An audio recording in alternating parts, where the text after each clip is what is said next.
Le début du gouvernement de l'Antéchrist est le prochain événement important des prophéties bibliques, et même si nous ne savons pas le jour où il se révélera au monde, il y a quelque chose qui montre que cela est très proche de se produire. Ce sont les préparatifs pour le troisième temple, qui sera construit sur le mont du Temple à Jérusalem. Au cours de son histoire, Jérusalem a eu 2 grands temples. Le premier a été construit par le roi Salomon et a été détruit des années plus tard par les Babyloniens. Ensuite, Néhémie et Esdras ont construit le deuxième temple environ 500 ans avant Christ. Ce temple a été détruit par les Romains et n'a jamais été reconstruit depuis.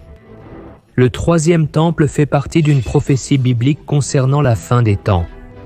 Dans celle-ci, le Seigneur déclare qu'il y aura un troisième temple lorsque l'Antéchrist apparaîtra et régnera sur le monde, et récemment, certaines des preuves de la construction de ce troisième temple viennent d'être révélées, ce qui nous donne chaque jour plus de certitude que ce monument sera érigé dans cette génération. C'est parce que le président des États-Unis, John Biden, vient de déclarer lors d'une cérémonie juive à la Maison-Blanche qu'il était optimiste quant à la reconstruction du temple en disant ceci, que ce soit dans le temple de Jérusalem ou dans un temple de notre démocratie, il n'y a rien qui a été brisé ou profané qui ne peut être réparé, rien. Nous pouvons toujours reconstruire mieux ou peut-être reconstruire avec plus d'éclat. Il y a ceux qui croient que cette déclaration du président américain n'était que figurative, puisqu'il a comparé le temple à Jérusalem, à la démocratie des États-Unis, qui selon lui aurait été détruite par l'ancien président Donald Trump. Cependant, nous savons tous que l'Antéchrist surgira de l'union des nations et des religions les plus puissantes du monde. Alors, ce qui peut sembler être un discours sans grandes intentions est en réalité un signe très fort de ce qui va se passer très bientôt. Cet indice indiqué par le président Biden est en accord avec le projet de construction du troisième temple déjà existant. En décembre 2018, une cérémonie de consécration de l'autel du troisième temple a eu lieu à Jérusalem, où selon eux, des sacrifices seront présentés quotidiennement. Il y a des informations selon lesquelles tous les ustensiles pour le service sacré du temple sont déjà prêts. Il existe également un film produit par les initiateurs du projet qui montre un temple émergent à l'endroit même où se trouve actuellement la mosquée du Dôme du Rocher, un lieu disputé par les Juifs et les musulmans où se trouvait auparavant le temple du Seigneur. Au total, 70 pays ont été invités à participer à cette inauguration.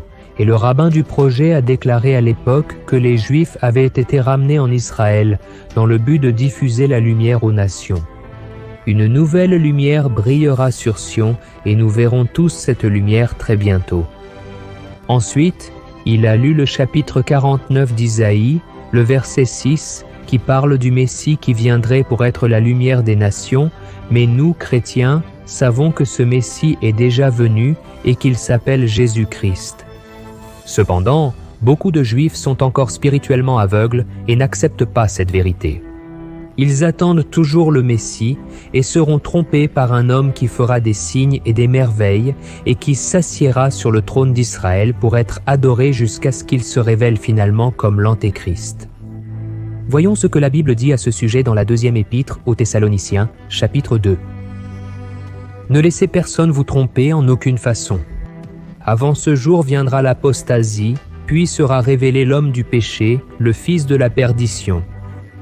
Celui-ci s'oppose et s'élève au-dessus de tout ce qui est appelé Dieu ou est objet d'adoration, au point de s'asseoir dans le sanctuaire de Dieu, proclamant qu'il est lui-même Dieu. Alors sera révélé le pervers que le Seigneur Jésus tuera avec le souffle de sa bouche et détruira par la manifestation de sa venue. La venue de ce pervers est selon l'action de Satan avec toute la puissance, avec des signes et des merveilles trompeuses. Il fera usage de toutes les formes de tromperie de l'injustice pour ceux qui sont en train de périr, parce qu'ils ont rejeté l'amour de la vérité qui pourrait sauver. Et une autre preuve révélée sur la construction du troisième temple est passée inaperçue pour la grande majorité des personnes. Je parle du sacrifice de la génisse rouge nécessaire pour commencer le service dans le troisième temple. En juin 2021, 2 rabbins juifs se sont rendus dans une ferme au Texas, aux États-Unis, avec une délégation pour inspecter un élevage de veaux qui pourrait à l'avenir produire la génisse rouge qui serait sacrifiée dans le temple. Tout comme Moïse l'a fait lorsqu'il a terminé de construire la tente de la rencontre, qui a servi de temple à Dieu pendant que le peuple d'Israël marchait dans le désert jusqu'à la terre promise. Lisons ensemble ce qui est écrit dans le chapitre 19 de Nombre. Le Seigneur a dit à Moïse et à Aaron, « C'est une exigence de la loi que le Seigneur a ordonnée aux Israélites d'apporter une génisse rouge sans défaut et sans tache sur laquelle on n'a jamais mis un joug. Vous la donnerez au prêtre Éléazar, elle sera emmenée hors du camp et sacrifiée en sa présence. » Alors le prêtre Éléazar prendra un peu de sang avec son doigt et le répandra 7 fois en direction de l'entrée de la tente de rencontre. En sa présence, la génisse sera brûlée, le corps, la chair, le sang et les excréments. Et il y a une autre chose très intéressante.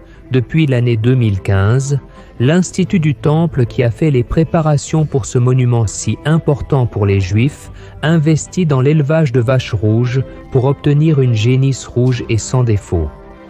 Des génisses rouges étaient déjà nées auparavant, mais elles ont été disqualifiées car elles ne correspondaient pas à ce que demande la prophétie, et c'est pourquoi cette organisation a montré tant d'intérêt pour un animal qui est né aux États-Unis en 2018.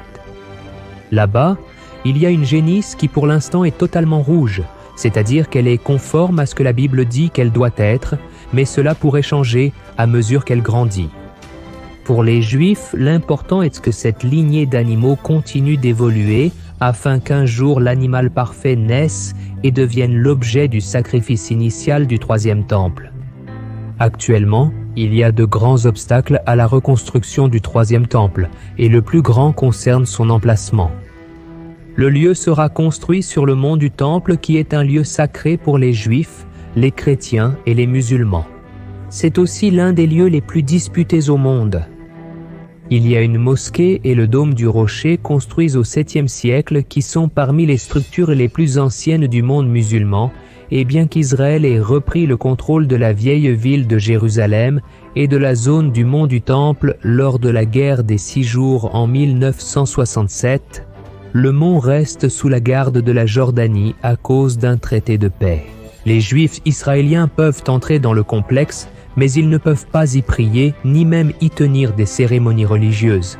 Alors, pour que le troisième temple soit construit, les chrétiens, les Juifs et les musulmans devront parvenir à un accord pour que tous les bâtiments existants là-bas aujourd'hui soient démolis pour faire place au nouveau temple.